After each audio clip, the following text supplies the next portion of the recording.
আসতে হবে। কমিটি দাদা ভাইরা বাবুরা আজকে যে কীর্তন দিচ্ছে, আচ্ছা কীর্তন দিচ্ছে কেন? নিজেদের স্বার্থের জন্য? কীর্তন দিয়ে তারা 10 টাকা বেশি পাবে নাকি লক্ষ লক্ষ টাকা ব্যাংকে জমা করতে পারবে? দেখুন এই কীর্তনটা দেয় কেন? কত লোকে লাঠি ঝাঁটা খেয়ে একটু কীর্তন দেয়। কত মানুষের বাড়ি যখন ভিক্ষার জন্য আসন পেতে যায় তখন কি বলে, ও মা, ও মা, ও মা 10 টাকা ভিক্ষা দাও,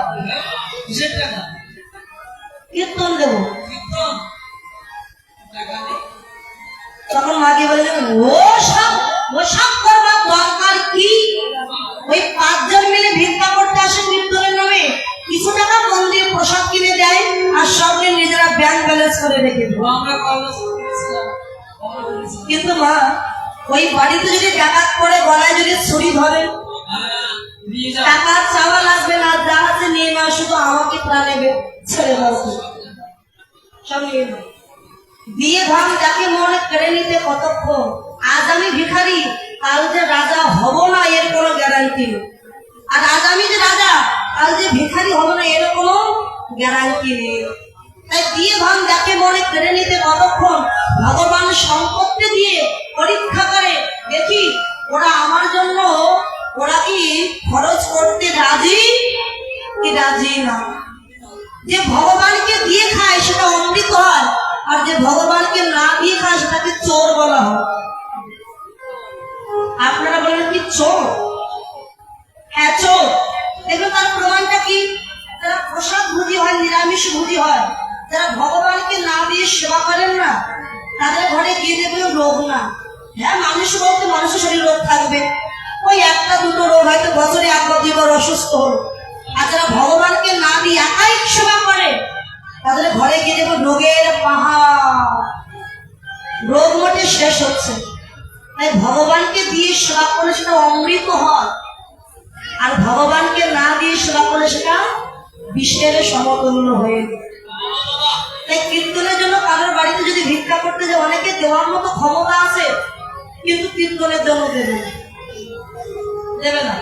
কিন্তু যদি বলা যায় যাত্রা পালা হবে কিংবা ওখানে নাচ হবে, ড্যান্স হবে, তবে এবার ঠিক টাকা দিতে পারে, কিন্তু কীর্তনের জন্য। ওমা শাস্ত্রে একটা কথা বলে কি জানেন? যেখানে হয় কীর্তন সেখানে ভক্ত হয় 3.5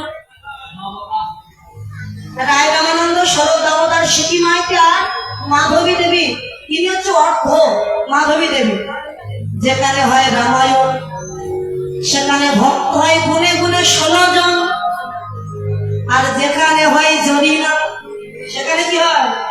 ওরে সেখানেতে লোক ধরে না, সেখানেতে লোক ধরে না।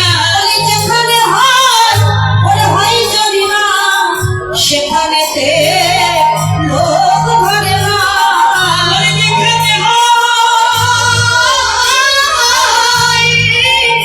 যেখানে হয় জরিনা সেখানেতে লোক ধরে না।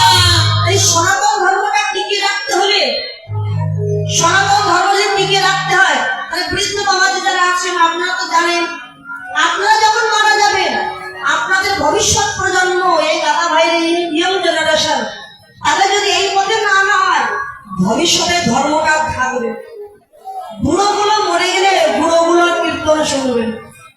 যার জন্য ইয়ং জেনারেশন ধর্মের পথে আসে, তারা যখন কোনো অনুষ্ঠান দিতে চায় বাধা দিতে না, আর উৎসাহ দিতে হয়। বাবা তুই কীর্তন দিবি, যা বাবা দে, ভালো ভালো। আমার দেওয়ার স্বভাব করে আমি 100 টাকা দিতে পারবো না, আমি 20 টাকা দেবো, যা বাবা তুই কর, এটা হোক, আসতে এটা কর। তাই ধর্ম অনুষ্ঠানে অনেক দাদা ভাইরা বলছে দিদি কীর্তন দেয় কিন্তু মনে বড় দুঃখ। দুঃখটা কি? বলে কীর্তনে কত লোকে কত আজে বাজে কথা বলে। শোনো, এই কীর্তনটা দিয়েছে কোনো ধন সম্পত্তি পাওয়ার লোভে নয়, সনাতন ধর্মটা টিকিয়ে রাখবার জন্য। তা আপনারা যদি এই পথে না আসেন, আপনাদের একটু দাম যদি আপনারা না করেন, এই অনুষ্ঠানকে দেওয়া কখনো সম্ভব? কখনোই সম্ভব নয়। অনেক বড় লোক, 3 তলা 4 তলা 5 তলা 10 তলা বাড়ি করেছি, বিশাল বড় বাড়ি, আর গেটের কাছে লিখে রেখেছি কুকুর হইতে সাবধান। মানে আমার বাড়ি কুকুরের বাড়ি, মানুষ যেন জীবনে ঢুকো। মহাজন বললে বাথরুম ঘর যতই মোজাইক করুন, যতই বিদেশি টাইলস বসান না কেন, সেখানে বাথরুম ছাড়া যেমন কেউ শোয়ার বিছানা করে না, ঠিক তেমনি বাড়ি গাড়ি যতই তৈরি করুন, সেখানে যদি বৈষ্ণবের পদধূলি না পড়ে, ওই বাড়ি গাড়ির কোনো মূল্যই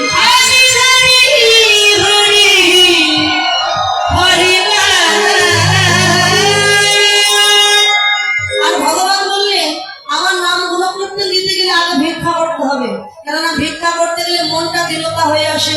কত লোকে ভালো মুখে ভিক্ষা দেয়, কত লোকে দেয় না, আজে বাজে কথা বলে। এই সব সহ্য করে, ঘাত প্রতিঘাত সহ্য করে যারা টিকে থাকতে পারে, তাদের দ্বারা কিন্তু কোনো মহতের কাজও সম্পূর্ণ হয়। তাই আপনারা এই কমিটি দাদাভাইদের সাহায্য সহযোগিতা করবেন। শুধু যেন এই বৎসর নয়, প্রতি বৎসরে যেন এই আঙ্গিনার মাঝে আপনাদের মতো সাধুগুরু বৈষ্ণবের বাজার বসাতে পারে, ভক্ত সেবা নিতে পারে। যার দেওয়ার মতো ক্ষমতা আছে তারা দেবেন। আপনি যতই ভগবানের নামে দেবেন, এতদিন যা খরচ করেছেন খরচই হয়ে গেছে, কিন্তু ভগবানের নামে যেটা দেবেন সেটা গোবিন্দের ব্যাংকে তোলা থাকবে। হুটাট আসলে কেউ উঠে আসবেন না, আসলে হুটাট কেউ উঠে আসবেন।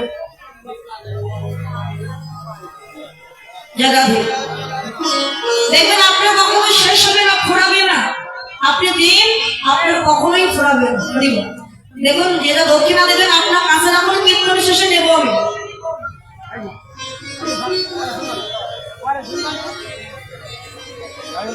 সবারই নিয়ম উচিত বছরে একবার হলে বাড়িতে বৈষ্ণব সেবা দিতে হবে, একবার না পারলে একবার। তাহলে আজকে আমার দেওয়ার ক্ষমতা নেই। আরে বাবা যে যা দেবেন আমার হাতে দেন। এই 10 টাকা 20 টাকা মারতে যাচ্ছেন, 10 মিনিট 5 মিনিট করে চলে যাচ্ছে। আপনার যে যা এনেছেন রেখে আমি কীর্তন শেষে আমি সবার কাছ থেকে নেবো, কারোর কাছ থেকে না নিয়ে আমি বাড়ি যাচ্ছি না, অত সোজা। আমরা এসেছে যখন না নিয়ে যাবো না, সবার কাছ থেকে নেবো।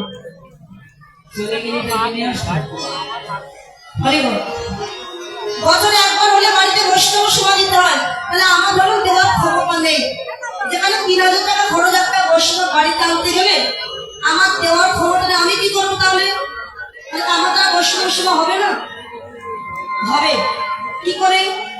ধরুন যেখানে কীর্তন হচ্ছে সেখানে যদি আমি গিয়ে 200 টাকা 500 টাকা কি 100 টাকা আমি দান করি, আপনার অর্থ দিয়ে যখন কমিটিরা চাল ডাল কিনে নিয়ে এসে প্রসাদ তৈরি করে ভক্ত সেবায় দিয়ে দেবে, যখন আপনার টাকার কেনার অন্য ব্যঞ্জন ভক্ত সেবায় নেমে যাচ্ছে, এতে কমিটির লাভ হবে না, আপনারই লাভ হয়ে যাবে। আপনার পূর্ণ ফল হবে, বৈষ্ণব সেবার পূর্ণ ফল।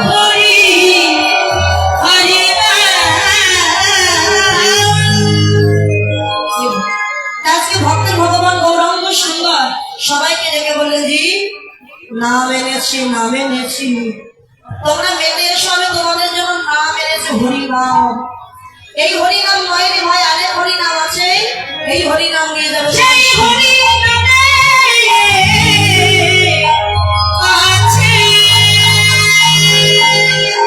তুমি হে পরম সখা পরম সরে, তুমি হে পরম সখা পরম সরে,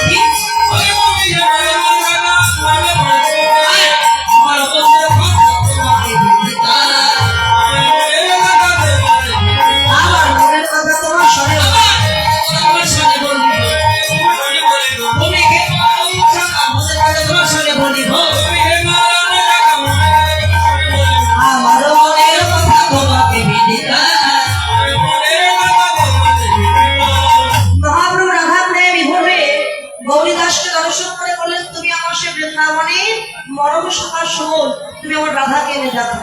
আজকে রাধা রাধা বলে প্রমুখ কাজ শুনলে রাধাটাকে বলো।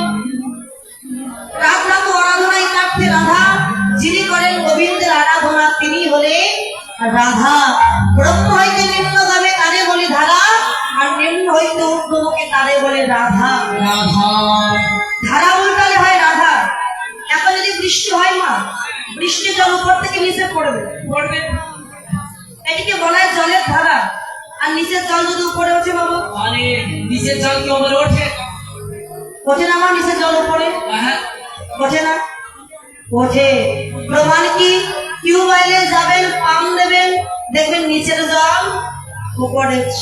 তাই দেহের মধ্যে যে একটা ধারা আছে, এই ধারাকে যদি ঊর্ধ্বগামী করতে হয় 21,600 শ্বাসকে কন্ট্রোল করে শ্বাসের দ্বারা নিম্নগামী বীজ ঊর্ধ্বগামী করে সহস্র সারি সহস্র দল পদ্মে যেজন ধরে রাখতে পেরেছে সেই তো হলো রাধা। যিনি আরাধনা করেন তিনি হলেন রাধা। যিনি ব্রহ্মকে ধারণ করতে পারেন তিনি হলেন রাধা।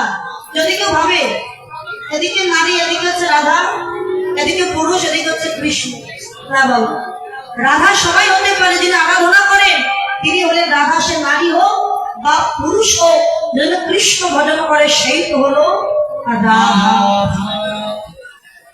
আর আপনারা অনেকে ভাবেন সুন্দরী দেখতে হলে বুঝি রাধা হওয়া যায় না। রাধারানী কখনো বিউটি পার্লারে যায়নি আমাদের মতো। আমরা যখন সুন্দর হওয়ার জন্য বিউটি পার্লারে যাই, চুল কেটে ছোট করি, ভুরু টেনে শুরু করি। রাধারানী কখনো পার্লারে যায়নি, ভুরু টেনে শুরু করিনি। রাধা হচ্ছে প্রেম ভক্তি, তিনি হলে রাধা। আগে ভক্তি বস্তুটা অর্জন করো, তবে তুমি রাধা হতে পারবে। এই গৌরীদাসকে বলছো তুমি আমার মরণ শাখা, আমার মনের কথা আমি তোমায় বললাম, তুমি আমার রাধারানী কেনে দেখো।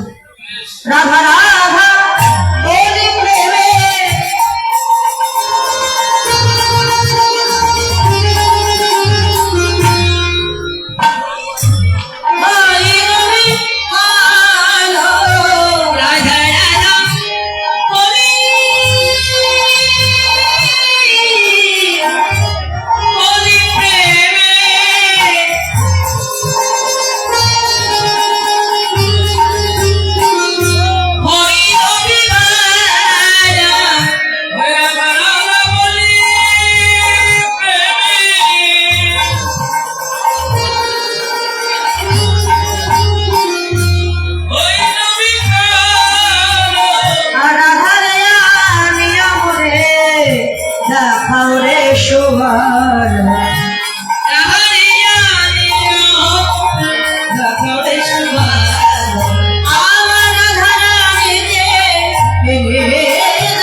যারা যা দক্ষিণ দান করেছেন সকলে দান যেন কৃষ্ণ চরণে পৌঁছে যায়।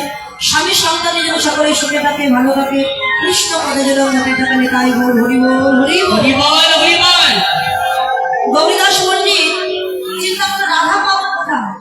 গদাধর পণ্ডিতকে নিয়ে এসে মহাপ্রভুর বাম পাশে দাঁড়িয়ে গেছে। প্রভু দেখো তো, তুমি যাকে খুঁজছো এই তোমার সেই, এই তো, এই তোমার সে বৃন্দাবনের রাধা, আর আমি হলাম সেই কৃষ্ণ। এ রাধা মোহন দাস প্রেমময় ভাই, এ রাধা মোহন দাস প্রেমময় ভাই, আরে দেখতে গো রঙ্গলীলা করিল এইবার লীলা প্রকাশ হল। এতক্ষণ গোপনে ছিল, এইবার লীলা প্রকাশ হল। আরে গোপনে গো রঙ্গলীলা করিল গাই সকাল পদ ভাষ্য কৃপা সিন্ধুময় ভাই চন্দানম পাবনে ভুবনে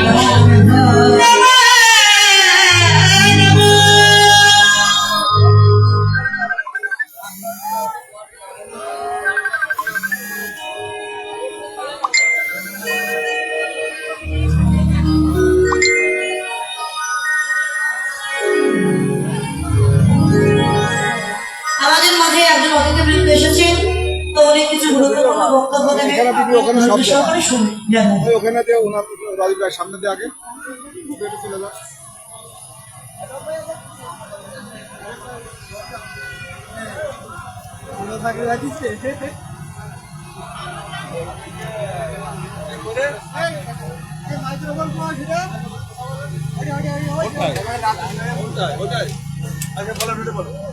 চেক করো চেক করো। আসেনি আসেনি যোদ্ধা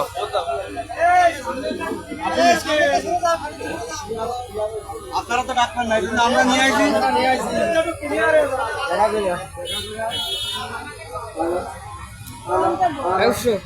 ধরে রাখি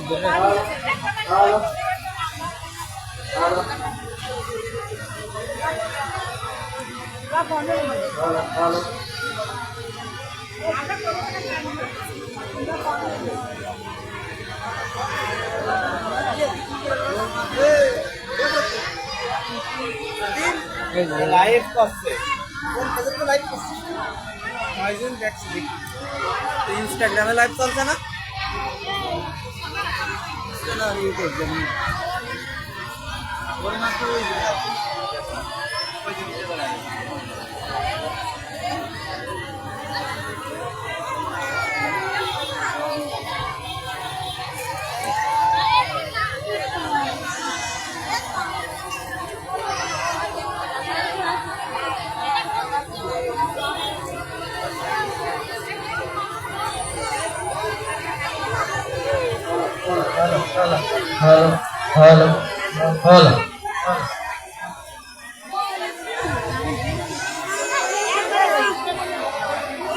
আজকের এই পড়ন্ত বিকালে